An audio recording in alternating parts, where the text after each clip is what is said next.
আল্লাহ আমাদেরকে সচ্ছল বানায় দেন। আল্লাহ দ্বীনের জন্য আমাদেরকে খরচ করার তৌফিক দান করেন।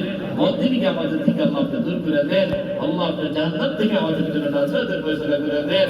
জান্নাতি বান্দা হওয়ার তৌফিক দিয়ে দেন আল্লাহ।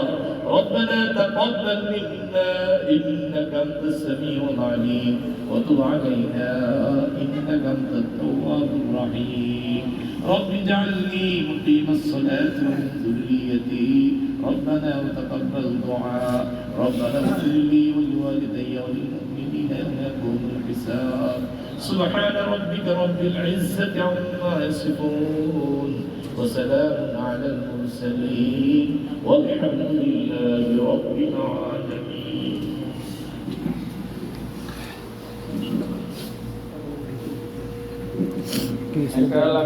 আগামীকালকে সকাল 8:30 ইনশাল্লাহ আমাদের মা ও বোনেরা 365 নম্বর গেটের সামনে থাকবেন।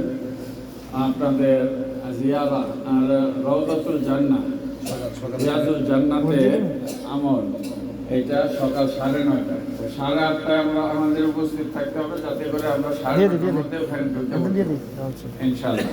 এটা আমাদের সাথে যাদের মা ও বোন আছেন তারা সবাইকে জানিয়ে দিব ইনশাআল্লাহ, যাতে 8:30 মধ্যে সকাল 8:30 মধ্যে রিয়াজুল জান্নাতে যাওয়ার জন্য তৈরি হয়ে হিজাব করে, হিজাব ছাড়া গেলে ওখানে সমস্যা আছে, দেখা যাবে যে একজন আরেকজন হারায় গেছে। এই জন্য হিজাব করে, আমরা যে হিজাব দিছি এই হিজাব করে আপনারা যাবেন ইনশাল্লাহ।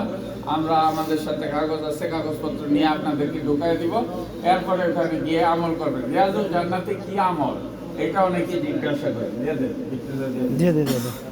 রিয়াজুল জান্নাতে কি আমল করতে হবে, এটা অনেকেই জিজ্ঞাসা করে, জানা নাই।